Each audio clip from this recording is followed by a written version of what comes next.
കുടി ചായ ഒക്കെ കുടിച്ചു കഴിഞ്ഞാൽ എല്ലാവരും ചായയിലാണ്. നമ്മൾ വളരെയധികം നേരം വൈകിയിരിക്കും, കാരണം 6 മണി വരെ അല്ലേ യോഗം പറ്റുള്ളൂ. അപ്പോൾ വളരെ 2 വാക്ക് മാത്രമേ ഞാൻ പറയുന്നുള്ളൂ. എന്തായാലും ഈ യോഗത്തിൽ പങ്കെടുക്കുന്ന വേദിയിൽ ഉപേക്ഷയായ നേതാക്കളെ, അതുപോലെ നമ്മുടെ സ്ഥാനാർത്ഥികൾ, നേതാക്കൾ, സുഹൃത്തുക്കൾ, സമയത്തിൻ്റെ കുറവുണ്ട്. എന്തായാലും പ്രകാശിനെ സംബന്ധിച്ചിടത്തോളം സ്ഥാനാർത്ഥി എനിക്ക് വളരെയധികം ഇഷ്ടപ്പെട്ട ഒരു സ്ഥാനാർത്ഥിയാണ്. കാരണം കടങ്ങോട് പഞ്ചായത്തിൽ തന്നെ മത്സരിക്കുന്ന സ്ഥാനാർത്ഥികൾ പലരുണ്ടായിട്ടും ആദ്യമായിട്ട് എൻ്റെ വീട്ടിൽ വന്നത് പ്രകാശനാണ്. ഞാൻ എൻ്റെ വീട്ടിൽ വന്നു എന്നുള്ള നിലയ്ക്കുള്ള മഹത്വമൊന്നല്ല പറയുന്നത്. പക്ഷെ അദ്ദേഹത്തിൻ്റെ ആ എളിമത്വം, നേരത്തെ ഇവിടെ രഘുസ്വാമി സൂചിപ്പിച്ച പോലെ അദ്ദേഹത്തിൻ്റെ എളിമത്വം കണ്ട് അദ്ദേഹത്തിൻ്റെ പ്രവർത്തനങ്ങൾ വിലയിരുത്തിയ ആളാണ് ഞാൻ. അതുകൊണ്ട് പറയുന്നത്, അദ്ദേഹം നേരത്തെ പറഞ്ഞു എല്ലാ ആളുകളെയും ഒന്നായി കാണാനുള്ളൊരു മനസ്സ്, അതാണ് നമുക്കെല്ലാവർക്കും വേണ്ടത്. അതാണല്ലോ ഗുരുദേവൻ പറഞ്ഞത്, ജാതിഭേദം മതുദ്ദേശം ഏതുമില്ലാതെ സർവരും സോദരാതേന വാഴും മാതൃസ്ഥാനമാണ്. ആ ഒരു മനസ്സാണ് പ്രകാശനം. അപ്പം അവിടെ ജാതിയില്ല, മതമില്ല, വർണ്ണമില്ല, ഒന്നുമില്ല. ഒരു ജാതി, ഒരു മതം, ഒരു ദൈവം, മനുഷ്യൻ. അതാണ് ആ മുദ്രാവാക്യം. അത് വലിയൊരു അനുഗ്രഹമാണ് അത് കിട്ടുന്നത്. കാരണം നമ്മൾ ഒരിക്കലും ഇവിടെ നിന്ന് വിജയിച്ചു പോയാൽ ഒരാളാവും പാടില്ല. നിങ്ങളിപ്പോൾ ബ്ലോക്ക് മെമ്പർക്കും പഞ്ചായത്ത് മെമ്പർക്കും ഒരു വോട്ടാണ് കൊടുക്കുന്നത്, ഒരൊറ്റ വോട്ട്. അത് വിലയേറിയ സമ്മതിദാനാവകാശമാണ്, നിസ്സാരമല്ല. ആ ഒരു വോട്ട് ഒരിക്കലും എന്താണ് അതിൻ്റെ റേറ്റ് എന്നുള്ളത് പറയാൻ പറ്റില്ല. ഒരു മനുഷ്യൻ്റെ ശരീരത്തിൻ്റെ റേറ്റ്, വില ആർക്കെങ്കിലും അറിയോ? ഒരു കിഡ്നിക്ക് 25 ലക്ഷം രൂപ വിലയുള്ള ഒരു പിള്ളേർ അറിഞ്ഞു. അപ്പോൾ ഒരു 79 ആ വയസ്സിൻ്റെ എത്ര, 1 കോടി രൂപ, 36 കോടി രൂപയുടെ മുതലുകളാണ് എല്ലാവരും ഇരിക്കുന്നത്. അപ്പോൾ ഒരു വോട്ടിന് അതിലും വില ഉണ്ട്. നമ്മൾ ഇത്രയും കാലം ഉണ്ടാക്കിയ സമ്പാദ്യം മുഴുവൻ ഒരു സ്ഥാനാർത്ഥിക്ക് കൊടുക്കണം. അതാണ് ഒരു വോട്ട്. നമ്മുടെ ഒരു സമ്മതിദാനാവകാശം നിസ്സാരമല്ല, ഒരു വോട്ട് നിസ്സാരമല്ല. ആ വോട്ട് നമ്മൾ അർപ്പിക്കുകയാണ്.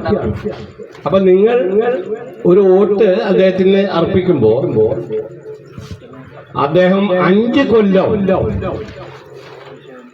നിങ്ങളുടെ അതായത് നിങ്ങളുടെ പ്രവർത്തനത്തിൽ നിങ്ങളുടെ താങ്ങുതണലുമായി പ്രകാശം മാറുകയാണ്. 5 വർഷം. ഇപ്പൊ നമ്മൾക്കൊരു വോട്ടാണ് കൊടുക്കുന്നത് അല്ലേ പ്രകാശം? ഞങ്ങളൊക്കെ അതാ പഠിച്ചിരുന്നു. ഞാനും ഈ കഴിഞ്ഞ 95-2000 പഞ്ചായത്തിന്റെ വൈസ് പ്രസിഡന്റായിരുന്ന ആളാണ്. 95-2000. അപ്പൊ ജനകീയാസൂത്രണവുമായി ബന്ധപ്പെട്ട് ഒട്ടനവധി പ്രവർത്തനങ്ങൾ അന്ന് നമ്മുടെ TK ശിവശങ്കരൻ പഞ്ചായത്ത് പ്രസിഡന്റ് ഞാനുള്ളപ്പോൾ, അതുപോലെ കൊടമല സുബ്രഹ്മണ്യൻ, KR ചന്ദ്രൻ, ഇവർ 3 ആളും മരിച്ചുപോയി. എന്തായാലും അവർക്കൊക്കെ നിത്യശാന്തി നേരുകയാണ്. അവരൊക്കെ നമ്മുടെ നാടിനു വേണ്ടി ഒരുപാട് വികസന പ്രവർത്തനങ്ങൾക്കും വ്യക്തിപരമായ സഹായങ്ങൾക്കൊക്കെ നേതൃത്വം നൽകിയവരാണ് 3 പേരും.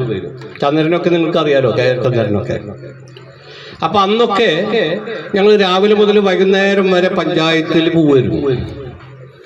പക്ഷേ അന്നൊക്കെ ഒരു ഉത്സവമായിരുന്നു പഞ്ചായത്തിൽ. ഒരു ഉത്സവമായിരുന്നു പഞ്ചായത്ത്. എല്ലാവരും പഞ്ചായത്തിൽ കയറുന്നു വന്നത്, എല്ലാ കാര്യങ്ങളും.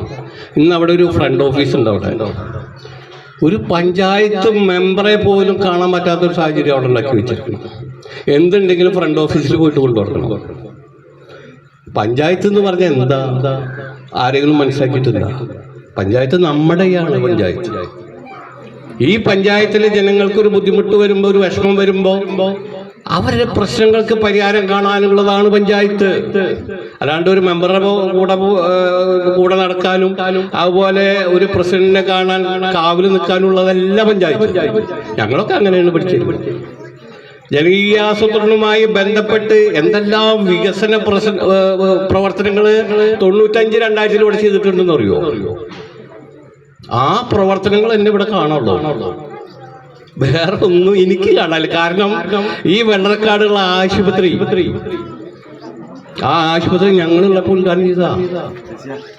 ഞങ്ങളാണ് ആ ഫണ്ട് അനുവദിച്ചത്. പ്രകാശ, ആ വെള്ളറക്കാട് ആശുപത്രി, മൃഗാശുപത്രി, നീണ്ടൂരുള്ള മൃഗാശുപത്രി, അതുപോലെ ഷോപ്പിംഗ് സെന്റർ, മരത്തങ്ങോട്ടുള്ള ഷോപ്പിംഗ് സെന്റർ, അതുപോലെ കറണ്ട് ബില്ല് അടക്കാനുള്ള ഒരു സബ് സെന്റർ മരത്തങ്ങോട്, അത് പോയി കാണാനില്ല. സബ് സെന്റർ പോയി അന്ന് കൊണ്ടുവന്നതാ കറണ്ട് ബില്ല് അടക്കാൻ. ഞങ്ങൾ ആ പ്രദേശത്തുള്ള ആളുകൾക്ക് കറണ്ട് ബില്ല് അടക്കാൻ കൊണ്ടുവന്നതാ, അത് കാണാനില്ല.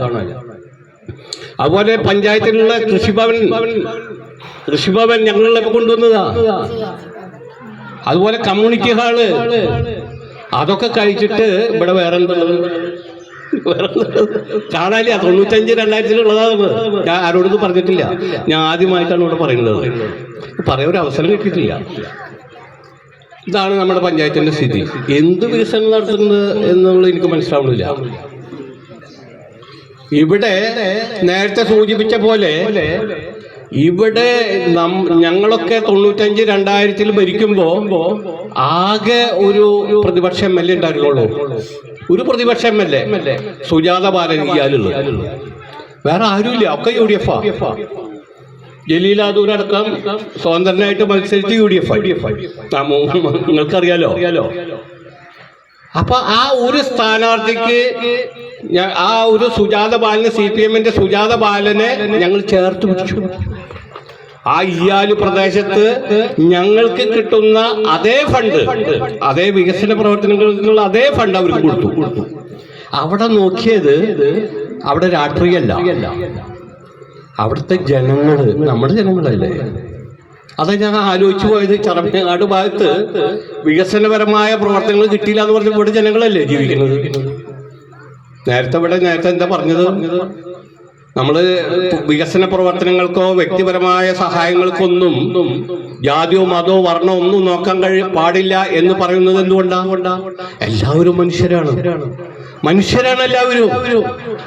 അതുകൊണ്ടല്ലേ ശ്രീനാരായണ ഗുരു പറഞ്ഞല്ലോ, പുരുഷാകൃതി പൂണ്ട ദൈവമോ നരദിവ്യാകൃതി പൂണ്ട ധർമ്മമോ പരമേശ്വര പവിത്രപുത്രനോ കാരുണ്യവാൻ ശ്രീബുദ്ധൻ ഉണ്ണിയേശു നബി മണിമുത്ത് രക്തമോ എന്ന് ചോദിക്കാനുള്ള കാരണം അതാണ്. ഇവിടെ ജാതിയില്ല, മതമില്ല, വർണ്ണമില്ല, ഒന്നുമില്ല, എല്ലാവരും ഒന്നും. അതുകൊണ്ടാണ് ഗുരുദേവൻ അങ്ങനെ പറയുന്നത്.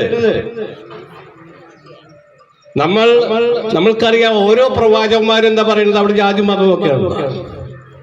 എന്റെ അയൽവാസി പട്ടിണി കിടക്കുമ്പോൾ വയറു നിറയെ ഉണ്ണുന്നവൻ എന്നിൽപ്പെട്ടവനല്ല എന്ന് മുഹമ്മദ് നബി സല്ലല്ലാഹു അലൈഹി വസല്ലം നമ്മളോട് അരുൾ ചെയ്തപ്പോ, എന്നെ പോലെ എന്റെ അയൽക്കാരനെ സ്നേഹിക്കാൻ യേശു ക്രിസ്തു നമ്മളോട് അരുൾ ചെയ്തു. അവനവന്റെ ആത്മസുഖത്തിനായി ആചരിക്കുന്നവ അവരന്റെ സുഖത്തിനായി വരണമെന്ന് ശ്രീനാരായണ ഗുരു നമ്മളോട് പറഞ്ഞു. അവിടെ കണ്ട ജാതി മതമൊക്കെ എല്ലാവരും വന്നില്ല. അവിടെ ഒരു ജാതി കാണാനില്ല, ഒരു മതം കാണാനില്ല. അതാണ് നമ്മുടെ രാഷ്ട്രം മറ്റുള്ള രാഷ്ട്രങ്ങളോട് പറഞ്ഞു. നമ്മുടെ ഭാരതം മറ്റുള്ള ഭാരതത്തിനോട് പറഞ്ഞു. എന്താ പറഞ്ഞത്? സഹനാഭവതു സഹനോ പുനക്തു സഹവീര്യം കരവാവഹേ തേജസ്വീനാവതീതമസ്തു മാ വിദ്വേഷാവഹേ. ഓം ശാന്തി ശാന്തി ശാന്തി ലോകാ സമസ്ത സുഖിനോ ഭവന്തു. നമ്മൾ ഒരുമിച്ച് നീങ്ങണം, ഒരുമിച്ച് മുന്നേറണം, ഒരുമിച്ച് ഉണ്ണണം, ഒരുമിച്ച് നമ്മൾ സഞ്ചരിക്കണം. നമ്മൾ പറയുന്ന ഓരോ വചനങ്ങളും തേജസ്സുള്ളതായിരിക്കണം. നമ്മുടെ മനസ്സിൽ ഒരു വിദ്വേഷോ വെറുപ്പോ ഒന്നും ഉണ്ടാവാൻ പാടില്ല. നമ്മുടെ മനസ്സിൽ വേണ്ടത് നന്മയുടെയും കാരുണ്യത്തിന്റെയും ധർമ്മബോധത്തിന്റെയും പാതയാണ് നമ്മൾ മനസ്സിൽ കൊണ്ടുവരേണ്ടത്. ലോകാ സമസ്ത സുഖിനോ ഭവന്തു. ലോകത്തിലുള്ള എല്ലാ സരാചരങ്ങൾക്കും നന്മ വരട്ടെ എന്ന് പറഞ്ഞ നമ്മുടെ ഭാരതം, അതാണ് നമ്മുടെ ഭാരതം. ആ ഭാരതത്തിൽ നിന്ന് കുറെ പേരെ പറഞ്ഞയക്കാൻ പോകുന്നു, അല്ലെങ്കിൽ കുറെ പേര് വേറെ സ്ഥലങ്ങളിലേക്ക് പോകണം എന്നൊക്കെ പറയുമ്പോ നമുക്കൊക്കെ ചിന്തിക്കാനുള്ളത് ഒരു ഇന്ത്യ, ആ ഇന്ത്യ ആവണമെങ്കിൽ എല്ലാവരും ഒരുമിച്ച് ജീവിക്കണം.